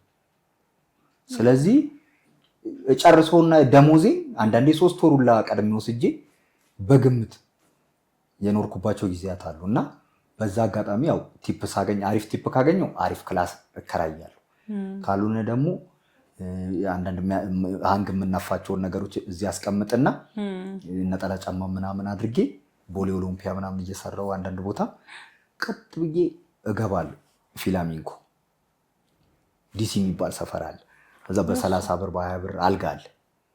እዛ ታድር ነበር? አዎ እንዴ አንዴ እንደውም ተናግሬዋለሁ አንድ ሚዲያም ላይ እንደውም ነጭ ሸሚዝ ለብሼ ገብቼ ቀይ ሆኖ አገኘሁት ጠዋት ላይ። እኔ አላወኩም። ምን ገጠመ? እንዴት እንደሆነ ታውቂያለሽ? እዛ እንትኖች እዛ የሚያሉ ሰዎች እንዲህ ልብሳቸውን ይዘው ሲገቡ በላስቲክ ያስሩና ያንጠለጥሏታል። እሺ እሱም ተጠንቅቀሽ እያየሽ ምናምን ካልሆነ ይዘረፋል። እቺ የ30 ብር አልጋ የሚከራይበት ትዋን ምናምን አሉ። ከዛ መጥቶ ይለካ ደሜን እንዳለ ቀጭ አድርጎት በሌለህ ደም አዎ ባጥቦ ደም ቢታጠብም አይለቅም። በቃ መጣል። ከዛ እንደሱ ሆኖብኝ እንዴት ሆነ ወጣ? ከዛ በቃ ይወጣል። ምን ይወጣል? ከዛ በኋላ እንደዛም ሆኜ አውቃለሁ። የማይሆን በቃ ብትሞች እንኳን በጥቁር ፌስታል በቃ ማንም ከሌለሽ እንደሱ ነው እኮ ስትሞች ራሱ ብዙ ሰው አሁን በየቀኑ ይሞታል። ቤተሰብ የሌለው ሰው ምናምን በጥቁር ፌስታል መዘጋጃ ይመጣል። በጥቁር ፌስታል ይቺ ያለች የሬሳ መክተቻዋ በሷ ጩፍ ትደረጊያለሽ። በቃ ከዛ ማንም የሚያስታውስሽ እንኳን የለም። የምትጠቅሚ ስትሆኝ እኮ ነው ሰው የሚፈልግሽ። እውነት ነው አይደለ? የማትጠቅሚ ከሆነ በቃ እንደዚህ ጩፍ ተደርገሽ ትቀሪያለሽ። ብዙ ሰዎች እንደሱ የሆኑ ስላሉ ነው የማውቃቸው። ኢቭን እኮ ሲቀብሩሽ እኮ አረቄ ጠጪ እንዴ አንዴ ምን ሆኛለሁ መሰለሽ? እሺ ኢቭን እኮ ከአረቄ ቤት ስትጠፊ ሰው ሞታ ብሎ ነው የሚያስበው። ተቀይሯል ብሎ አያስብም። ወይ የሆነ ድል ገጥሞት ነው ብሎ አያስብም። ይገርም ነው። እንደ አሞኛል ሲል ነበር በቀደም ይላል አንድ ወሬኛ። እሺ ካልሄድክ እዛ እሺ እኔ ማገገሚያ ገብቼልሽ እሺ አምሮብኝ ስወጣ ምን ቢሉኝ ጥሩ ነው እንዴ አለኝ አንደኛው። ምን ሆንክ እለዋለሁ። እንዴ እኔ አላምንም አለ። ምን ሆንክ? ሞታል ተብሎ እኮ በቃ አዝነን ምናምን አለኝ። በቃ ኧረ አለው እባክህ ይገርም ነው። ሞታል ብለው ደምድመው በቃ እዛ የምጠጣበት ቤት በቃ ካረቄ ቤት አንዱ ለቀን ከቀራ ሄዷል ነው። አዎ ቪዛ ተመታለን ይባል። ቪዛ ተመታለን ተለምዶ ማለት ነው። በቃ ተለምዶ ምክንያቱም አረቄ ጠጪ ሲሞት ራሱ ቻው እኮ የለም። አሁን ኦቨርዶዝ ምናምን ሲሆን ቻው ስለሌለ ውስጥሽን ስለሚጠብሰው እንዲህ አሁን ሰላም ብያት አይደል እንደ ገባችሁ ልትይ ትችያለሽ። ከአንድ ሰዓት በኋላ በቃ ያለች ነው የምትመስለው፣ ግን የለችም። የለም በቃ እንደዚህ ነው። እንደዚህ አድርጎ ነው የሚገልሽ። ቻው እንኳን ለማለት ጊዜ የለውም። እና እኔ እንደዛ አይነት እንግዲህ የሞትን ጥግ ምናምን እያየሁ ቆይቼ እንግዲህ እንዳልኩሽ አንደኛ ገብቼ ሁለተኛ ላይ ገብቼ ሁለተኛም ላይ አገረሽ ወጥቼ ለምኜ ገብቼ ከዛ የተረዳሁት በሶስተኛው ይሄ ነገር በሽታ ነው አልኩኝ። ምክንያቱም ግሩፕ ቴራፒ ላይ አልሰማችሁም ብያቸው። እሺ ምንድነው አልሰማም ያልኩት? ግሩፕ ቴራፒ ይባላል። እንደዚህ ሱሰኛ ይሰበሰብና ያወራል። እሺ እኔ አሁን ብር ባገኝ ሀብታም ብሆን ቀምቃሚ ነው መሆን አላችኋለሁ። በታገግም ከብተ ለምን ቢሉኝ ሲሉኝ አንዳንድ ሀብታሞች አሉ እኮ ጉበታቸውን አስመጥጠው ምናምን እላቸዋለሁ። ብር ካለ ያው መንገድ አለ ነው። ብታመለካ ባለሀብቱም ራሱ ስቃይ ላይ ነው። ምክንያቱም ብር ከምሮ ጤና ከሌለን ዋጋ የለውም። እውነት ነው። ምክንያቱም ይሄን ነገር በቃ እንደዚህ ላቸው ነበር። በቃ እከራከራለሁ። እኔ እኮ ልክ አሁን ለምሳሌ ከአርቲስቶች ጋር ነው የምንውለው። አንድ አሁን ስለ ሚሊዮን ምናምን ማውራት ብርቅ አይደለም ስለሚገኝ። ከዛ እኔ ግን ያችን ሙዴን 8 ወይ 10 ጠጥቼ አይደለም ምንድነው ከሞት ጋር እየታገል ጥግ እያዩ ኧረ እግዚአብሔር እያልኩ እየተመለስኩ ምናምን ነው። አንዳንዱ ሲያወራኝ እንግዲህ ያወሩብኛል በዛ ሰዓት ሰውን ያልሰማቸውም። አይ አንዳንዱ ሞተሩ እስኪነሳ ነው ቶ ምናምን ይላሉ፣ ይረዱሻል። አንዳንዱ ደግሞ ምናምን ይላሉ። ከዛ ሲሉ እኔ ለካ የሰው ልጅ ብር ከምሮ ጤና ከሌለው ዋጋ እንደሌለው የተረዳሁት ያኔ ነው። በቃ ፍርሃቱ እና ብዙ አታግሎኛል ከሞት ጋር 8-10 ስደርስ ኖርማል ሆናለሁ። ከዛ በኋላ ነው ምግብ የምበላው። እሷንም የተመረጠ ነገር ቀይ ወጥ ምናምን ሳይሆን ለስለስ ያለ ነገር መረቅ ነገር ሽሮ ፍትፍት ቢሰጡኝ ይሻለኛል እንጂ ቀይ ወጥ ምስር ምናምን ከሚሰጡ ኧረ በስመ አብ ያው ሽሮ አይበላም። የሰካራ ምግብ ነው ይባላል። ይሄ ቅጥል ነው የሚለው።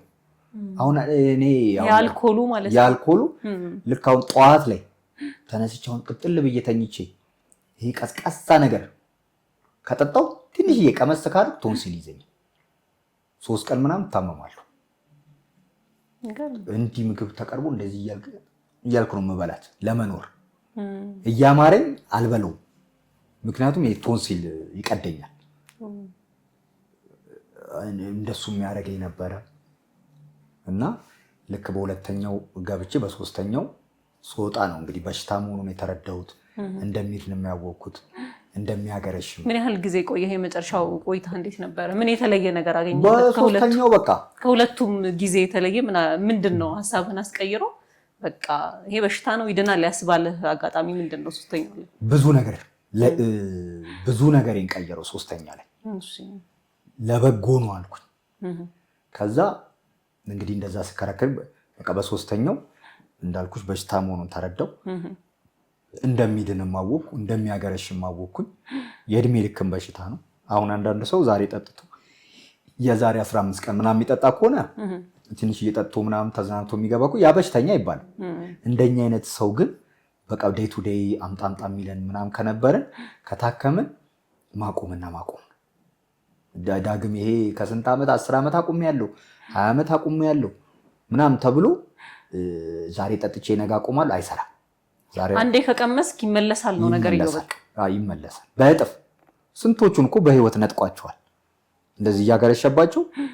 ብዙዎቹን ህይወታቸውን አሳጥቷል። ብዙዎቹ ላይ ያገረሻል። እንደገና ጉስቁል እንደገና ይሄው እንትና አይምሮን ታሞ እንትና ምናምን እየተባለ በመጠጥ ምክንያት የአይምሮ በሽታ ሊይዝ ይችላል።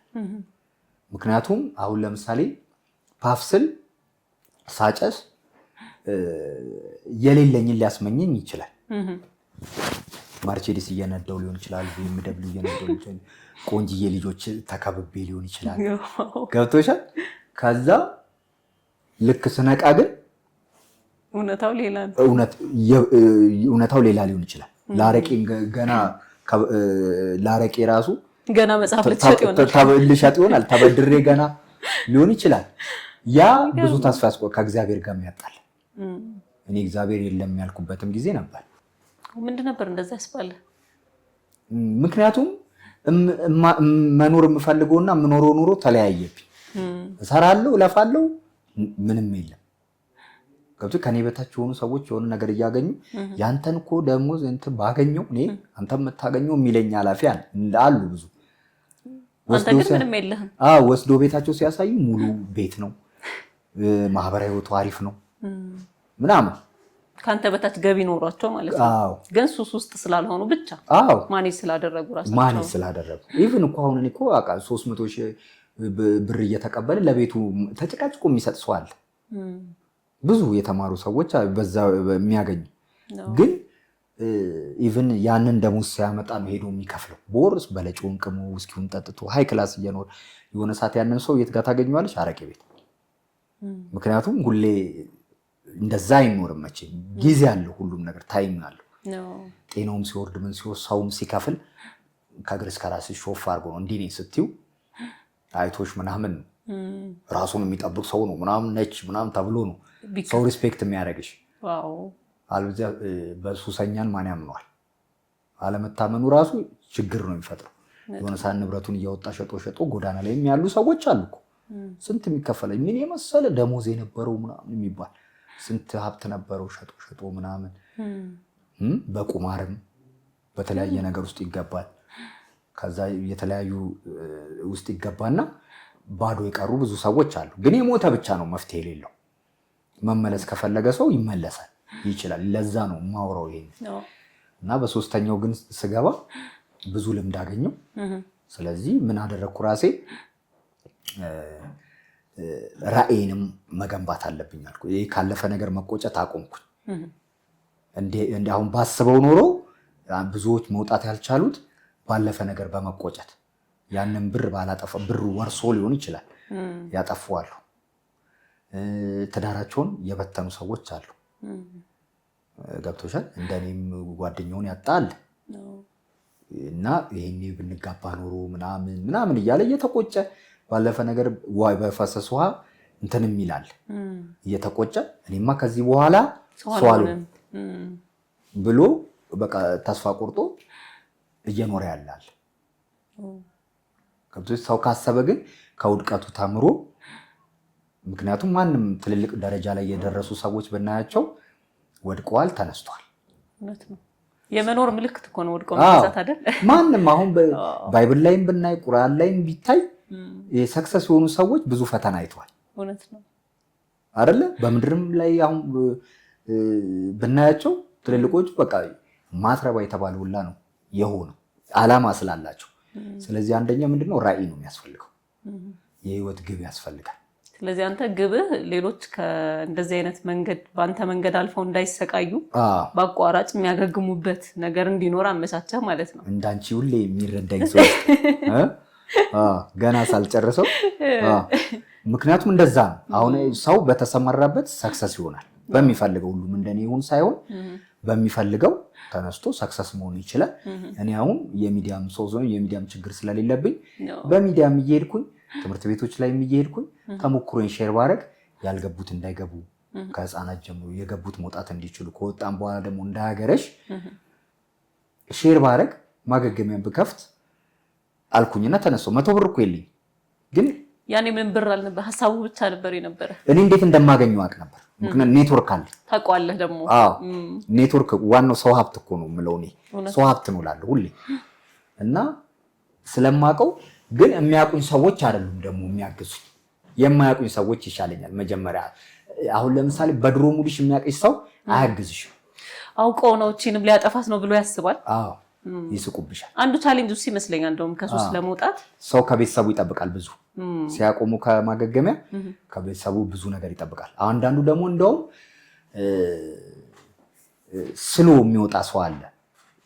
ቤተሰቡን ሳያማክር እኔ እንትን ይላል እናቴን 200 ሺህ ጠይቃታለሁ፣ አባቴን እንደዚህ አጎቴን እንደዚህ ከዛ ስራዬን እጀምራለሁ ምናምን ብሎ በቃ ለራሱ ደስታ ሰጥቶ ይወጣል። ከዛ እናቱን ስጠይቃት እንዴ 200 ሺህ አላማከራት መጀመሪያ ለራሱ ያዘጋጀው ብር ነው እሱ። በራሱ ሂሳብ ሰርቷል። ይሰጡኛል በቃ ሱስ ስላቆምኩ እንደ እንትን ማለት ነው እንኳን ወጣህ እንጂ አይነት ነገር ይሉኛል ብሎ ራሱ አስቦ የሚወጣ ሰው አለ። እሱ ራሱ ሌላ ህመም ነው። እንደገና በቃ እንደውም እናንተ ምናምን ብሎ ሄዶ የሚገባል። ስለዚህ ያንን ነው የምናገረው። ዲፔንድ አለመሆን ጠቃሚ ሆኖ መገኘት። አሁን ለአንተ ስኬት ማለት ምን ማለት ነው ስባል እኔ ለሰዎች ጠቃሚ ሆኖ መገኘት። ራሴን እወዳለሁ። ከዛ ለሰዎች ደግሞ ጠቃሚ ሆኜ መገኘት። ምክንያቱም ጠቃሚ ሰው ሆኖ ነው የምፈለገው። እውነት ነው። ጠቃሚ ካልሆንኩ ማን ይፈልገኛል? ማንም አይደለ? 2 ቀን ቢጋብዘኝ ነው በሶስተኛው መጣብኝ ደግሞ ሊል ይችላል።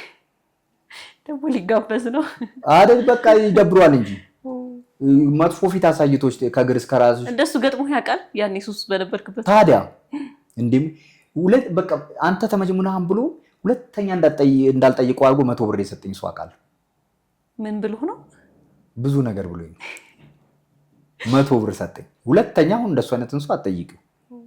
በቃ የመጨረሻን ፊቱን እንዳታዩ ከዛ በኋላ ማለት ነው ተናግሮሽ። ከዛ ግን በዛች 100 ብር ትጠጣባታለህ ወይ ታጨስ እየተናደድሽ ስለሽው ትጠጫለሽ። በቃ የለመዱ ያንን የሰው ፊት የለመዱ ሰዎች አሉ። በቃ ምንም የማይመስለው ባሰርቢያቸው ዋናው የሆነች ራሳቸውን እንትን የሚሉባት ነገር ያገኙ። ግን ህልም ካለች ግን የሰው ፊት ያስጠላል ይሆናል ብሎ አሁን እህቴ አሜሪካን ሀገር አለች እሷ እኮ እንዲህ ብታደርግልኝ ምናምን እያለ እየቃም የሚያወራ ሰው አለ። ብድግ ብሎ የራሱን ቢጀምር የሰው ላይ መንጠልጠሉ ብዙም አይጠቅምም። ለገሌ ተብሎ ደግሞ አይተውም። አሁን እኔ 100 ብር አልነበረኝም አላልኩሽም? 100 ብር ግን አንዱ ሰጥቶኛል። ልክ ስወጣ መጠጥ ስለምትጀምር አለኝና ጓደኛዬ ነው ከማገገሚያ ስትወጣ ሶስተኛው ዙር ተራመድ የሚባል ነው። ሻንጣ ሙሉ ልብስ አመጣልኝ ጫማ ምናምን። ከዛ በኋላ 100 ብር ሰጠኝ ስወጣ በሶስተኛው። ወጣው። ከዛ በኋላ ምን አደረክበት በ100 ብሩ? ያው ምንም አይጠቅምም። በሌላ መንገድ ብቻ ብር አገኘው። ምክንያቱም መጀመሪያ ያው መነሻም ስለሚያስፈልገኝ ሰውም ስለማይሰጠኝ የሆነ ደግሞ የማልፈልገው ዕቃ ነበረ እሱን ሸጥኩኝና ለመጠጥ እንኳን አድርገዋል ስላላማ። ምክንያቱም ከየት አመጣለሁ በቃ የሰው ፊት አስጠልቶኛል በቃ ገብቶሻል። ስለዚህ የሰው ፊት ሁለተኛ ላያትም አልኩኝ ማልኩ እግዚአብሔርም እርዳኝ አልኩኝ። ከዛ ያው እዚህ እንትን ጽፌ ነበር አዲስ ህይወት የሚል ዘጋቢ ፊልም ጽፌ በኔ ህይወት ታሪክ ተሞክሮ በሲዲ ዶክመንታሪ የሚሆን ብዬ እሷን አሳተማለሁ እሸጣለሁ አልኩኝ። ከዛ ወጣው ሄድኩኝ። የሰፈር ሰዎችንም አልጠየቅኩም ምንም በቃ ሌላ ባህሪ ነው ያሱት የማያውቁኝ ሰዎች ጋር እየሄድኩኝ ትምህርት ቤት እየሄድኩኝ ተሞክሮ ይላካፈል። እሺ ከዛ ተሞክሮዬን ሳካፍል እንደሆነ ዲጄ ነህ ሰው ጋር ማለት ግን ይሄና ያኛው ይለያያል። እንዴት እንደሆነ ታውቂያለሽ? ያኛውም ከባድ ልምድ ይጠይቃል። ጃም ማድረግም እኮ ልምድ ይጠይቃል። የራሱ ሙያ አለው። የፈለገ ድብልቅ በይ እንጂ ካላስደሰትሽው ሰው በጠርሙስ ሊፈነክትሽ እኮ ይችላል። የምታወሪው ማውቃል በቃ የሚያዝናና መሆን አለበት።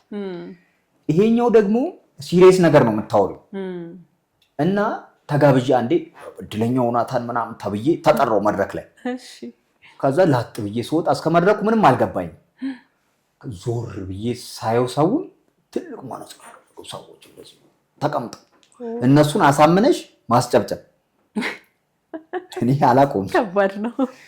እንግዲህ መናገር ያለብኝን ትቼ መናገር የሌለብኝን አውርቼ የወረድኩበት መድረክ አለ መጀመሪያ በእውነት። ከዛ ከወረድኩ በኋላ ይቆጨኛል እንዲህ ብለስ። ከዛ በሁለተኛው መድረክ እየለመድሽ ስትመጪ በቃ አሁን ስቴዲየምን ቢሰጠኝ እኔ ችግር የለብኝም። ብዙ መድረክ እያገኘው ነው። ብዙ ትምህርት ቤት ላይ ብዙ ሺህ ተማሪ ባለበት እያዝናናው ተሞክሮኝ ሼር አድርጌ ምናምን ስወርድ በቃ አብሮኝ ፎቶ ተነስተው ምን ብለው ገብቶሻል። ቢዝነስ ካርድን ይሄ ማንም አልሰማም የሚል የለም ፍሪክ አንቺ እኮ ልክ ነሽ ምናምን አለ። ብዙ ሚሊዮን ሰው እየዳነ ይገኛል ግንዛቤ ሲያገኝ እንጂ መውጣት የማይፈልግ ሰው የለም። አንድ ሰው አሁን እናቱን ሲያስለቅስ ወዶ አይደለም ሊሆን አይችልም አይደለ? አማት እኮ ነው ስላሙት ነው በቃ ስጡኝ ሲል አይሰሙትም። ስለዚህ የሆነ ነገር ያደርጋል ምናምን ግን እናቴን እንዴት ባግዛት ምናምን ይላል። እናቱን ብትነኪበት እዛ ሰው ፊት ቢሰርባትም አንዳንዴ ሲናድድ ቢሰርባትም አንቺ ሄደሽ ብትነኪበት ያን አይመቸውም። ማንም ሰው እናቱ ሲነካ ቤተሰቡ ሲነካ አይመቸውም። ግን እዛ ጋር ህመም ስለሆነ ነው እንጂ ወዶ የሚያደርግ ሰው የለም። ስለዚህ ሱስ ህመም ነው፣ በሽታ ነው። ታካማል፣ ይድናል።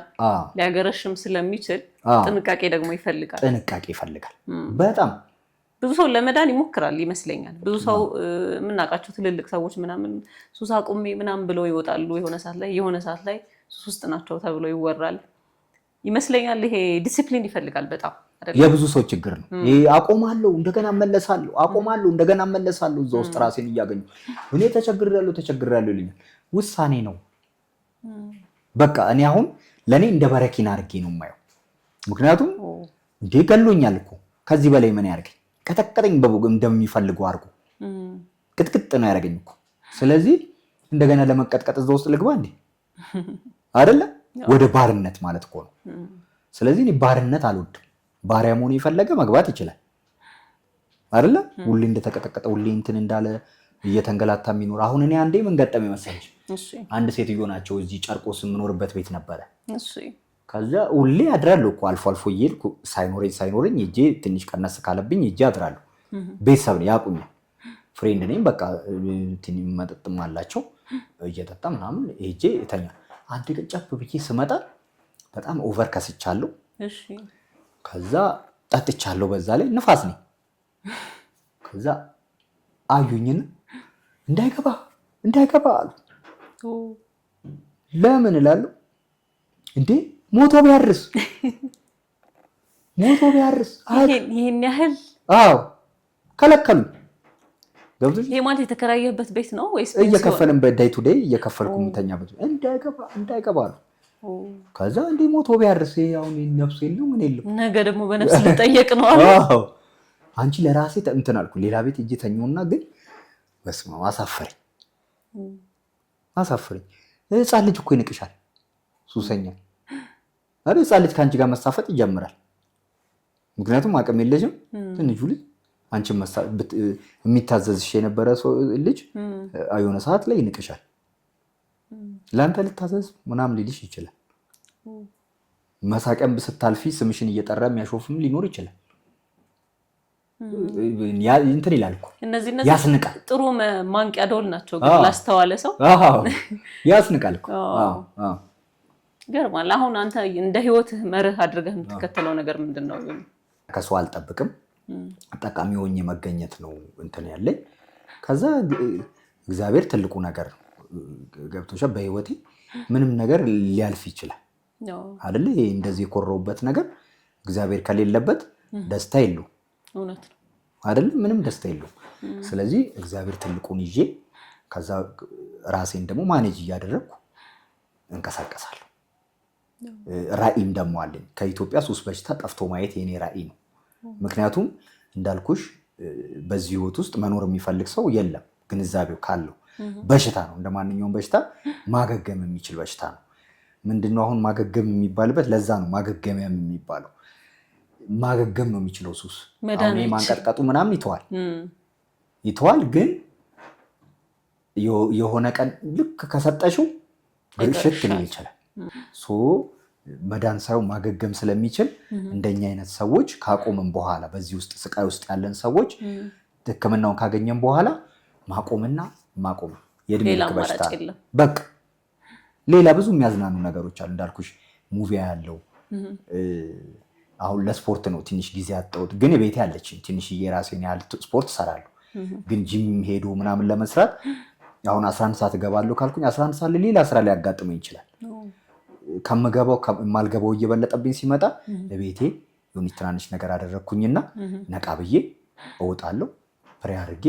ከዛ ልክ ጸሎቴ ደግሞ ለሰዎች የደስታ ምንጭ አድርገኝ ብዬ ነው የምወጣው። ገብቶሻል? የሚያስጨንቀኝን ሁሉ ለሱ ሰጥቼ ደስታዬን በቃ ደረቴን ነፍቼ ነው የምወጣው። በቃ ምንም የሚያሳስበኝ በቃ እሱ ነው የሚያገባው። ከዛ ብታይ ደስ ይላል። በቃ ላይፍ አሁን ብዙ ነገሬ ተቀይሮ በሰዎች ያለኝ ዘንድ አሁን ብዙ ሚኒስተሮችም ምኖችም ብዙ ጓደኞች አገኘ እና የኔ ኢቨንት አሁን ለምሳሌ አንዳንድ ኢቨንት ሳዘጋጅ በቃ በመኪና በምንድን ነው የሚጨናነቀው? በሰው ነው የሚጨናነቀው። ለምንድን ነው? የሰራው ስራ ነው። እውነት ነው። ያልጠበቅከው ሰው መጥቶ ያውቃል። ኢቨንት ላይ ፕሮግራም ላይ ያልጠበቅኳቸው ብዙ ሰዎች ይመጣሉ። አሁን የሆነ ጓደኛዬን ስጠራው አሁን እነ ቢጂአይ ገብቶ ቢጂአይ ጓደኛዬ የሆነ ሰዓት እንደ ቀልድ ነው የተዋወቅነው፣ ግን ደግፎ ይመጣ። አሁንም በብዙ ነገር ያበረታታኛል። ሌሎችም አሁን እነ ትዕግስቱ አልተንጉስ አሁን እንግዲህ ብዙ ሰዎች ማግኘት ይፈልጋሉ። እኔ እንደ እህቴም እንደ ጓደኛዬ ነች። ምንድነው እንደውም ቦርድ ሜምበሩን ለሆናለች የጉድላክ ሱስ ማገገሚያ። አሁን ክብርት ነፊሳ ምናምን የባህልና ቱሪዝም ምናምን ኪነ ጥበብ ዋናዋ እንደዚህ በቃ እነ ዶክተር ይሩት በቃ አቅርበው በርታ ምናምን ብዙ ሚኒስተሮች ብዙ ባለሀብት በፊት የሚንቁኝ የነበረው ባለሀብቶች በቃ ሰው አይሆንም ያሉ አሁን በምን እናግዝ ይላሉ። ጎረቤቱ ምኑም አሁን በምን እናግዝ ይላሉ። ቤተሰብስ ግን እንደው ከዛ ሁሉ ፈተና በኋላ ያንተን ለውጥ ሲያዩ ሰላም አግኝተዋል? ምን ተሰማቸው? ምን አሉ? አውጥተው ገለጹ ደስታቸውን ወይስ? አዎ ይገልጻሉ። እሱማ ደስ ይታመስገን ምናምን ይላሉ። ግን እንትን ስለወሰንኩ ነው እኔ ጎበዝ ስለሆንኩኝ ከዛ እግዚአብሔር አገዘኝ። ከዛ እግዚአብሔር ደግሞ ሲወድሽ ሰዎችን ይሰጥሻል። እውነት ነው አይደለ? ብዙ ሰው እየሰጠኝ ነው። ጎበዝ ስለሆንኩ ነው ስለበረታው እግዚአብሔርም አገዘኝ ማለት እኔ ጎበዝ ሆንኩኝ። ምክንያቱም አማራጭ አለ አይደለ? ሰው ሁለት ምርጫ ተሰጥቶታል። ወይ ወደ ጥሩ መሄድ ወይ ወደ መጥፎ መሄድ። አሁን አዳምና ሔዋን ምን አሉ መሰለሽ? አዳምና ሔዋን ሁለት ምርጫ ተሰጣቸው። ይሄን እንዳትበሉ፣ ይሄን ካያችሁ ይሄን እንደዚህ ታደርጋላችሁ፣ እንዲህ ትሆናላችሁ። መረጡ። ከእግዚአብሔር በላይ እንሆናለን ብለው ሲመርጡ የሆኑትን ሆኑ፣ የመረጡትን አይደል? የሰው ልጅም እንደዛ የመረጠውን ነው መሆን የሚችለው። ስለዚህ እኔ መኖር አለብኝ አልኩኝ። ጥሩ መሆን ይቻላል፣ መጥፎ መሆን ይቻላል። እሱ የራሳችን ፋንታ ነው። ግን በቃ ሰው ከሚመስለው ጋር ይሄ አሁን ለምሳሌ አንዳንዶቹ ይመጡና ትልቅ ቦታ ሲያዩ የሚደርሱ አይመስላቸውም። ለመግባት እራሱ ይፈራሉ። እኔ እዛ ገባለሁ ይሆን ምናምን ይሉ አሉ። በቃ ያይሱሳቸው በቃ ተስፋ አስቆርጧቸው ታች በቃ ገብቶሽ። ስለዚህ ይቻላል መጥቶ መጠየቅ። ከዛ ነገ ምን ማድረግ እንዳለበት ያውቃል። ምን ማድረግ እንዳለበት ታውቃለች። ስለዚህ መሞከር ያ እንትኖችም ደግሞ ለማለኝ በሰማይ ምናምን የሚሉ ደግሞ አንዳንድ አሮጊቶች አሉ። የሆነ ህይወታቸውን ሳይጠቀሙ ያሳለፉ ሰዎች አሉ አይደል? አሁን ስጠይቂያቸው እነሱ አይ ልጄ እንዲህ ባደርግ ኖሮ ምናምን የሚሉሽ ጊዜያቸውን ያልተጠቀሙባቸው ሰዎች። አሁን እንደሱ አይነት ሰዎች ትልቅ ነገር ስታማክሪያቸው አይ ይሆናል ብለሽ ነው ምናምን የሚሉ ሰዎች ከእንደዚህ አይነት ሰዎች ጋር አለመዋል። እንደሱ ያረጁ ሰዎች አሉ፣ ወጣትም ሆነው አይሆንም መንፈስ ላይ ያሉ መምረጥ አለብህ። መሞከር ትራይንግ ኢዝ ቤተር ገብቶሻል። እንደሱ ሄደሽ ሞክሮ እንደዚህ አሟላ እንኳን መባሉ ትልቅ ትምህርት ነው። አሟልተሽ ትሄጃለሽ። ስለዚህ መድፈር ያስፈልጋል። ይኮናል ቻሌንጅ አለ። ለዓለማችን ያው ዓለማችን ለአሸናፊ ነው ቦታ ያላት። ዋናው አሸናፊ ሆኖ መገኘት ነው። ስለዚህ በዚህ ችግር ውስጥ ያሉ ሰዎች ደግሞ ያልገቡ ስለገቡ ብቻ አይደለም። አሁን አንዳንዶቹ እንደዚህ አይነት ግንዛቤ ማስጨበጫ ፕሮግራሞች ሲዘጋጁ እኔ የለብኝ ሱስ የሚሉ ሰዎች አሉ። በአስተሳሰባቸው ነው፣ መብታቸው ነው። ግን ስላለበት አይደለም ሰው ይሄን ግንዛቤ ማወቅ ያለበት። ነገ ምን እንደሚገጥመው አያውቅም። ጎረቤቱ ይኖራል፣ ከቤተሰቡ አንድ አካል አለ። ገብቶሻል። ነገ እሱ ምን እንደሚገጥመው አያውቅም። ምክንያቱም ወደ አይምሮ ችግር ይቀየራል። ማናችንም አሁን ነገ አይምሮአችን ምን እንደሚሆን እናውቀዋለን እንዴ? ዋስትና የለም። ስለዚህ ግንዛቤ ያስፈልጋል። እርምጃ ትወስጃለሽ። ለሰዎች የሆነ ነገር ስታይ አትፈርጅም። ወዶ ነው። አሁን ብቻውን እየሳቀ ያለው ሰውዬ ሄዶ የሚመታ ሰው አለ። ወዶ ነው። ይሄ ምን አይ የአእምሮ በሽታ ይዞት እኮ ነው። ስለዚህ ሕክምና አለው። በሱስ ምክንያት ሊመጡ ይችላሉ። እንደሱ አይነት ነገሮች ስላሉ እንደዚህ አይነት ነገር ስናዘጋጅ ለልጆች ለወላጆችና ለልጆች ስናዘጋጅ አብሮ በመምጣት አገር እናድናለን። ገብቶች ቤተሰብ እናድናለን። ብዙ ሰው እየዳነበት ነው። አሁን ይሄ በሚሊዮን ሰው ጋር ተዳርሻለሁ እኔ ብዙ ሚዲያም ላይ ስለምቀር ገብቶች በየትምህርት ቤቱ በየትልልቅ መስሪያ ቤት የመንግስት የለ የግል የለ ሰራተኞች እጋበዛለሁ። ለሰራተኞች ግንዛቤ ስታብይ እንደኔ ሰርቶ እንዳልሰራ የሆነ ሰው አለ አይደል? ብዙ ደሞዝ እየተቀበለ እንዳልሰራ የሚሆን በቃ ተስፋ የቆረጠ ሰዎች አሉ። ያንን በመናገርበት ጊዜ ያ ሰውዬ ብቻ አይደለም የሚድነው፣ ቤተሰቡ ይድናል። ገብቶሻል? እዚህ ጓደኞቹ ይድናሉ። ያው ለሌላም ይተርፋል። ለራሱ ባይሆን ብዙ ብር እያገኘ እኮ ጫማው የሚሸት ሰው አለ። እውነቴን እኮ ነው የምነግርሽ። መቀየሪያ አጥቶ አንድ ሱሪ እንደዚህ ከለሩ የተሰፋ እስኪመስል ራሱ ላይ የሚያደርጋል። ምክንያቱም አይገዛማ። እና ያ ሁላ እየዳነ ይገኛል። በየዩኒቨርሲቲው ጋበዛሉ። አሁን የሚሰሙ በየመስሪያ ቤቶቻቸው ቢጋብዙ ገብቶሻል። በየትም ሀገር መምጣት እንችላለን። እኔ ፍቅርና ስራ ባለበት ሁሉ ይገኛል። ከምሬ ነው የምነግርሽ። እና የትም ቢሆን እመጣለሁ።